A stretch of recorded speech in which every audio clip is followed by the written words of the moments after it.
All right, good afternoon, everyone, and welcome to today's live cooking demonstration. My name is Brian Smith. I am the Wellness Program Administrator with Georgia State University's Employee Development and Wellness Services.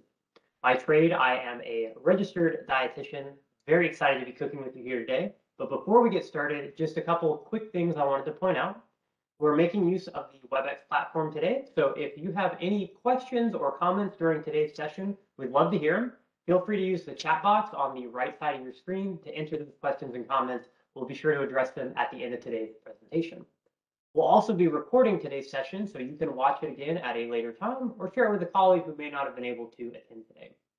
If you're interested, all of our previous cooking demonstrations and other events are located on our EDWS YouTube channel, which we'll include in a follow-up email today.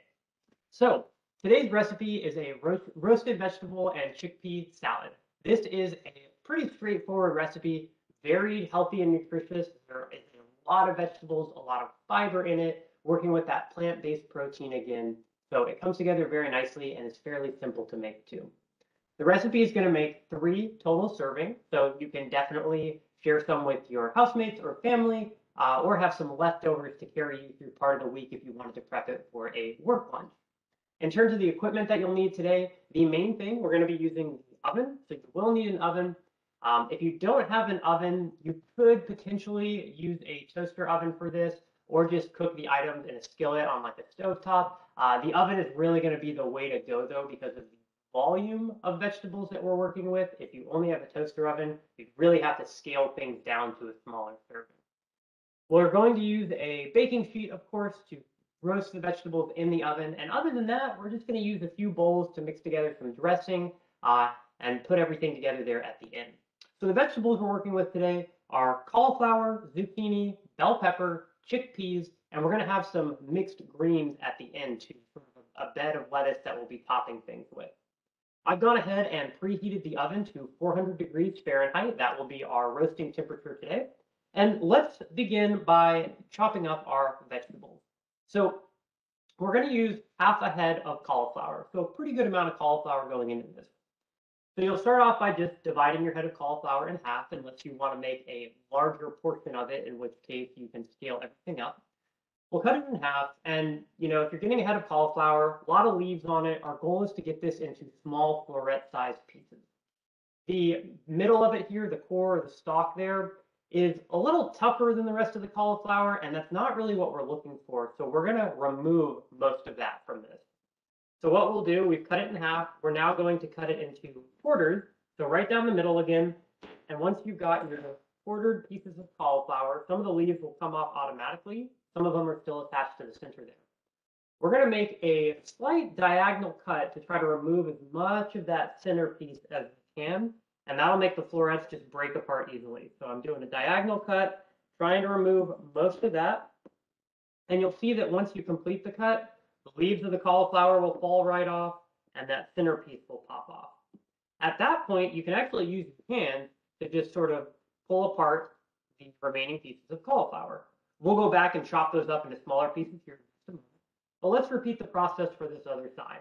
So we're going to make a diagonal cut and remove that center piece, allowing the florets to just sort of pop off and work more easily. Again, this middle part is edible, but it's pretty tough, and it's not going to roast as well as our other pieces, so we'll be discarding that today.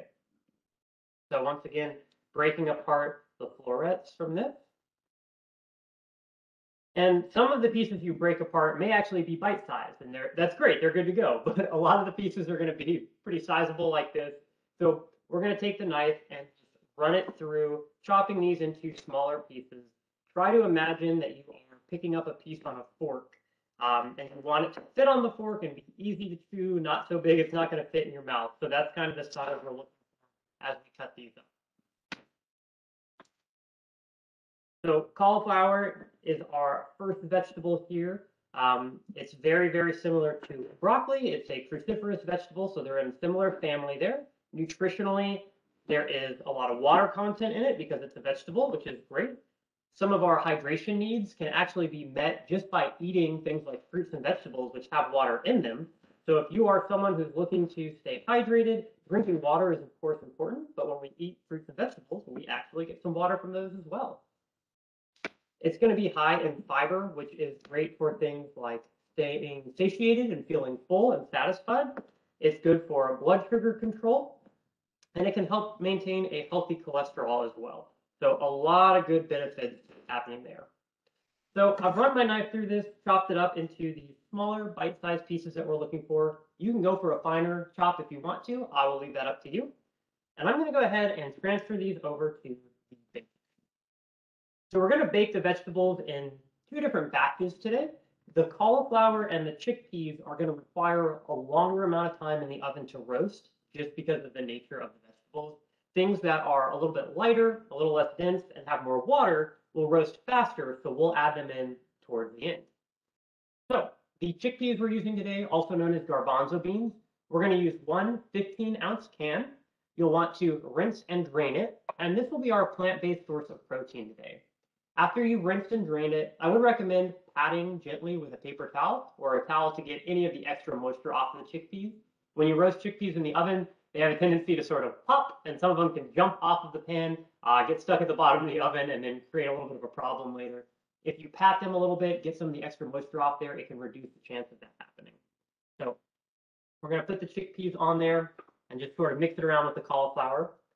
At this point, what we're going to do is we are going to use a little bit of olive oil. This is going to help it not stick to the pan. It's also going to add some healthy fats to it.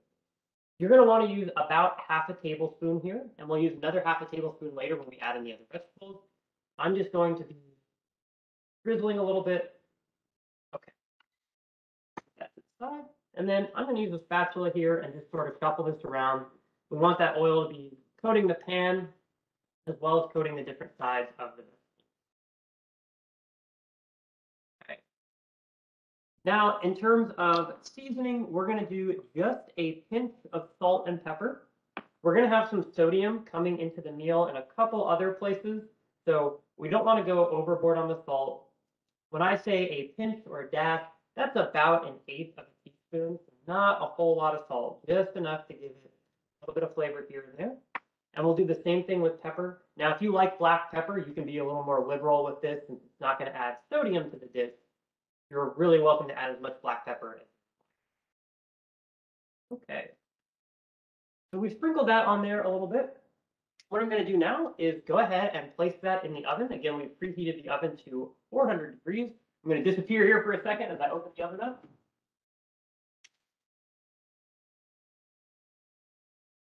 And the total roasting time for that is going to be about 25 minutes. At the halfway point, so about 12 minutes in, we're going to take it out, shuffle the vegetables around a little bit, so we can cook both sides of them. Let's go ahead and start prepping our other vegetables. So we'll work with the bell pepper here and get that chopped up.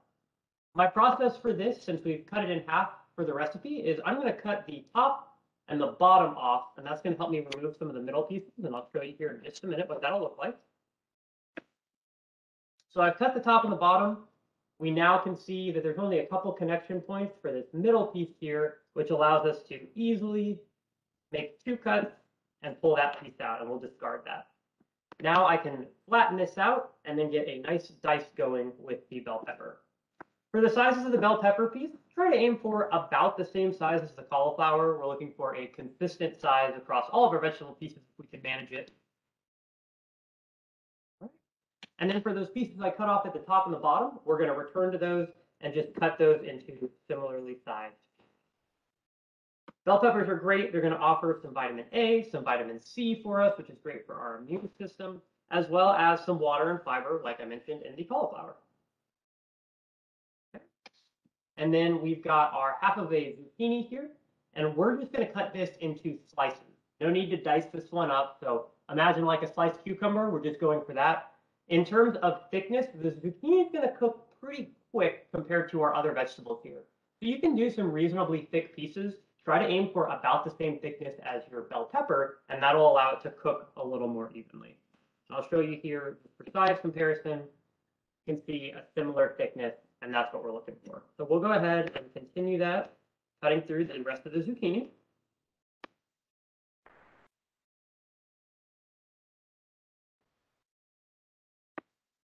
Okay. So we now have the zucchini and the bell pepper chopped up and ready to go. And I'm actually going to shift the cutting board to the side here. So as I mentioned, we're waiting till about the halfway mark to pull that out and flip the cauliflower and chickpeas, about the 12-minute mark. At that point, we will actually add these vegetables to that pan and put a little more oil, a little more salt and pepper on there. That's again because the water content of these vegetables makes them cook a little faster, so we don't want them in for the full 25 minutes. They'll just get half the time. While we're waiting, we are going to go ahead and actually prepare our dressing for today. So we're roasting all these vegetables, we're going to put them on a bed of greens, and then we're going to have a nice homemade dressing that we can use.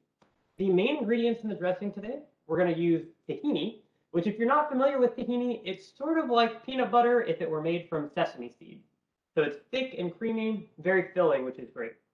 For flavor, we're going to use some Dijon mustard, and we're going to use some low sodium soy sauce. That's going to add a little bit of vinegar, a little bit of salt, and then for sweetness, we're going to have a little bit of maple syrup. So we got some sweet and salty working together there. And finally, some lemon juice. So let's get started with that. The first thing we're going to do is use a 1/4 cup of tahini. Right. And if you have tahini that maybe you've had in the fridge for a while, you may need to stir it. It's like natural peanut butter in that it can separate the oil from it a little bit. You may want to stir it around a little bit. I've gone ahead and pre-stirred this, so I'm just going to sort of scoop out a 1/4 cup. It can be a little messy because it's so runny, but that's okay. And the tahini is actually going to add some protein as well. I mentioned it was similar to peanut butter, so there's a good bit of fat in it, as well as some protein. It's not as sweet as peanut butter is. It's definitely got a little bit more of a blander flavor to it. If you've had sesame seeds before, you can taste the sesame flavor, but it doesn't really taste exactly like sesame seeds. I would liken it more to almond butter than anything in terms of flavor. Okay, so we've got a 1/4 cup in there. Set the tahini to the side now. The next thing we're going to do is add 2 tablespoons of lemon juice in there, 2 teaspoons of the lower sodium soy sauce. All right, we're going to do 1 teaspoon of Dijon mustard.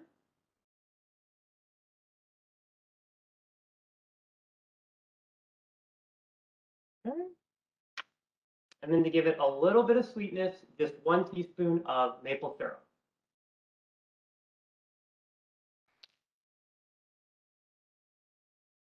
Be careful pouring this stuff because it comes fast sometimes.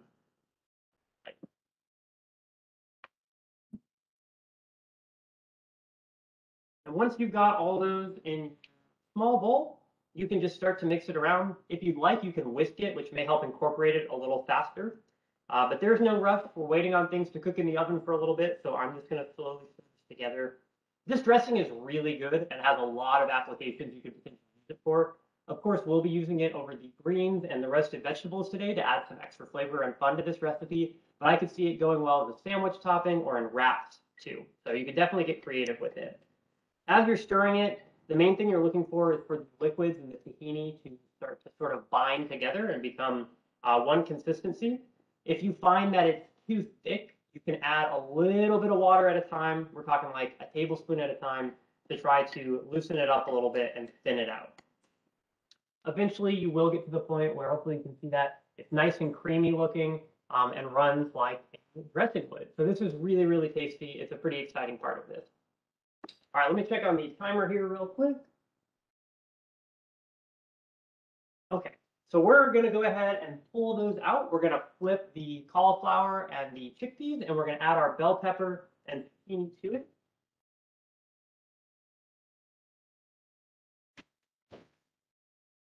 And what you may find when you pull it out at the halfway point as you're flipping it with the spatula, you may see that the bottom half of the chickpeas or the bottom half of the cauliflower is starting to roast, but the top may not have gotten there yet. That's totally okay. That's exactly why we're flipping it. We want both sides to have a good opportunity to be able to cook and be in contact with the bottom of the pan.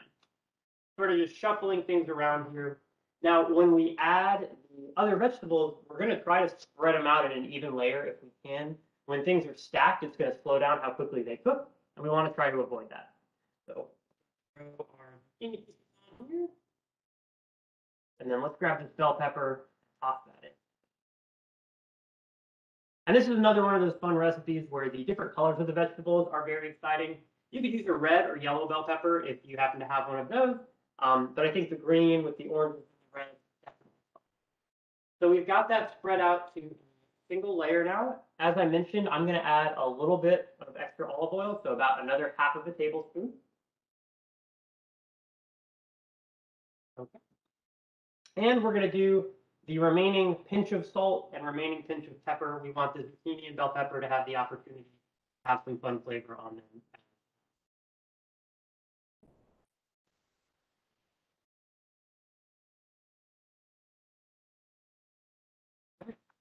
Perfect. So now what we're going to do is we're going to put that back into the oven and let it roast for the remaining 12 minutes of it.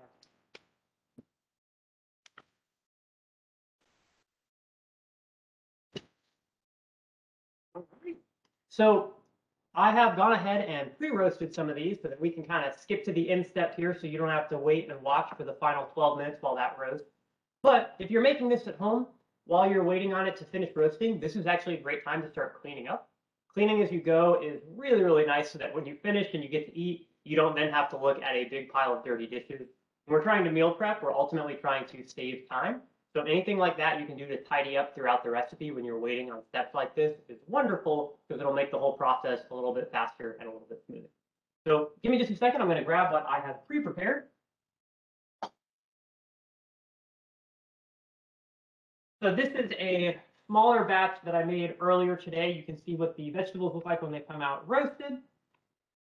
And what I've done is I have set about a cup of greens in a bowl. So like I mentioned, we're ultimately doing this as a salad. So any mixed greens that you like, if you want to do romaine, if you want to do spinach, really whatever sounds good to you in the recipe will work. Like I said, this is just like an assorted spring mix here. So we are going to move some of these roasted vegetables on top of it. I'm going to try to get a little bit to remember the chickpeas are our protein source, so I definitely want to get a good bit of the chickpeas in there. I want to get a mix of the cauliflower, the bell pepper, and the zucchini so that we can get a lot of flavor variety in each bite. And I mentioned this recipe makes about 3 servings. Each serving is going to be about 400 calories. So it's a nice, relatively low calorie lunch if you are looking to watch the total amount of calories that you are consuming. So now we've got all of our roasted veggies mixed together in a bowl, looking bright and colorful. And we're just going to use, since this makes 3/3 servings, we're going to use a third of the dressing here and just sort of dollop that on there. And then we can mix that around a little bit so that there's dressing coating things. You can kind of toss this if you want to use salad tongs or something like that. I'm just going to sort of use a spoon to spread some of it around. All right. And that is what the completed dish looks like. You can see that rainbow of different vegetable colors there. Very, very visually appealing, which is something that's really important when we're trying to get excited about eating healthy foods. I think the visual appeal is a big component of it. In terms of flavor, as I mentioned, the dressing is really fun. It's a combination of sweet and salty with a little bit of sour from some of the Dijon mustard and the lemon juice.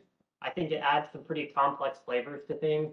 The vegetable seasoning is fairly basic with just a little bit of black pepper and salt, enough to make it taste good, but nothing that would be, I think, too wild for most people's palates or taste buds. So I think it's definitely a crowd pleaser. That being said, if you wanted to get more creative and use different seasonings, you could certainly do so whenever you're roasting the vegetables. If you look in your spice cabinet, I'm sure you've got a lot of different blends that could be fun to put on the vegetables to try to mix it up and add different flavor profiles to this dish. So nutritionally, I mentioned it's going to be about 400 calories with about 15 grams of protein. We're getting some from the chickpeas as well as from the tahini, which has protein in it. Very, very high in fiber. If you're looking to meet your fiber goal for the day, all these vegetables are going to give you a great bit of progress towards that. And something most of us can do here in America is try to increase our vegetable intake. Unfortunately, most people miss the mark by quite a bit. So planning a couple meals like this during your week can really help get you up to speed on hitting those goals. If you're looking to make some substitutions, certainly the vegetables that I picked today could be swapped out for other ones. The chickpeas are the protein source, so they're kind of the core of this recipe. But if you wanted to use a different type of greens, if you wanted to use, instead of cauliflower, you could use broccoli, you could swap the bell pepper and the zucchini out. any vegetable that you can imagine roasting would work well with this recipe and go great on top of the salad.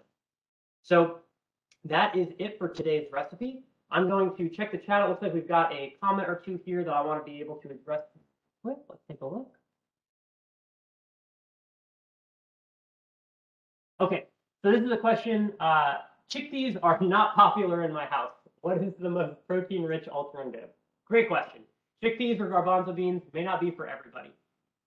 In terms of the way that we went about making this, kind of having some hot ingredients go on top, having it be roasted, if you are a fan looking for another plant-based protein source, if you're a fan of something like tofu, tofu would be really great on top of this. I think it would add a lot of protein for sure, and I think the texture of it could be nice. Now, if your household's not a fan of chickpeas, they might not also be a fan of tofu either. We don't have to keep this strictly plant-based. We've done such a good job pulling in different vegetables from the cauliflower, zucchini, bell pepper, and the greens on the bottom that adding animal protein can still complement this nicely. We've already done our job getting in the veggies. So if you wanted to swap that out, the dressing here is just a good salad dressing. So any animal protein you might imagine putting on top of a salad would work well with this. I could see grilled chicken being really, really nice. Maybe some blackened salmon or something like that going on top would work well with the dressing and those other veggies. So use your flexibility there. Any of those animal proteins would definitely complement as well. Don't feel like you have to use chickpeas or tofu or even a plant-based source of protein. Lots of other options out there. Great question. I see the question here, if we do chicken, how does that change things? So if we do chicken, what's going to happen nutritionally? You'll actually get a little more protein in it because chicken is mostly protein. So we'll get more protein, and the carbs in the dish are going to go down. The chickpeas are really the main source of carbohydrates in this dish. So if you take out the chickpeas and replace it with chicken, you may find that you want to do a little bit of additional carbs. You could have a piece of fruit on the side. Maybe if you wanted to do some croutons on top, you can kind of decide if you're going to crave some carbohydrates. If you do want to add carbs, I would recommend trying to do some healthier ones. So maybe some whole grain crackers that you could put on top of it, something like that that still has some nutritional value to it. But adding chicken will increase the protein and decrease the carbs if you're taking out the chickpeas. Okay, here's a question. This is someone who likes roasting vegetables a lot, and they're asking if there's a substitution for maple syrup because it is expensive. It definitely is expensive. If you are using actual maple syrup, it's pretty pricey to buy. The idea behind the maple syrup is we're just adding a little bit of sweetness to the dressing. Meaning that if you didn't want to use actual maple syrup and wanted to use kind of I'll call it like an imitation syrup, you could use that as well. I know that's a lot more affordable. Some people may already have it if they have like pancakes or things like that they like to make. If you've already got syrup in your cabinet, we're literally just using a teaspoon of it, so any kind of syrup will do. If you don't have like pancake or waffle syrup lying around, since the main reasoning behind the syrup is to add a little bit of that to it, you could also just do a teaspoon of sugar added to this. Since we're mixing it up and kind of incorporating it, that would work just fine.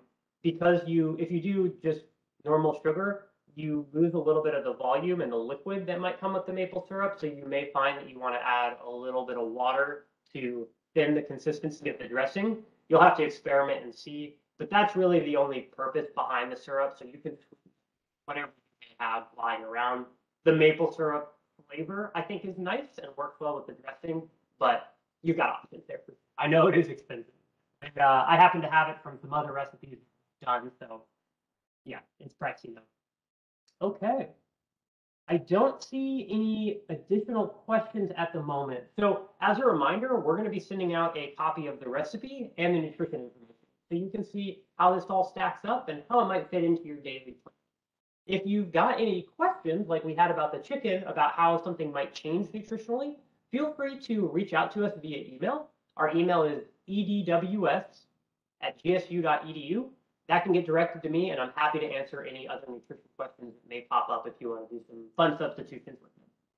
When you get that email, you're also going to get a link to a short survey. If you could take the time, it takes about 3 minutes to fill it out, and let us know what you thought of today's session. We're always looking for ways to improve and new ideas for our other events. Speaking of, we have some other events coming up this week. Tomorrow, we are going to be having a virtual guided meditation session from 12 p.m. to 12:30. So definitely check that out if you're interested. And if you're not already on our mailing list, we send out a weekly email every Monday letting people know all the different events we'll do, from cooking demonstrations to stretch breaks to virtual workouts and more. So email us at edws@gsu.edu and we'll get you on that list. With that being said, thank you everyone so much for joining me today, and I hope you have a great rest of your day.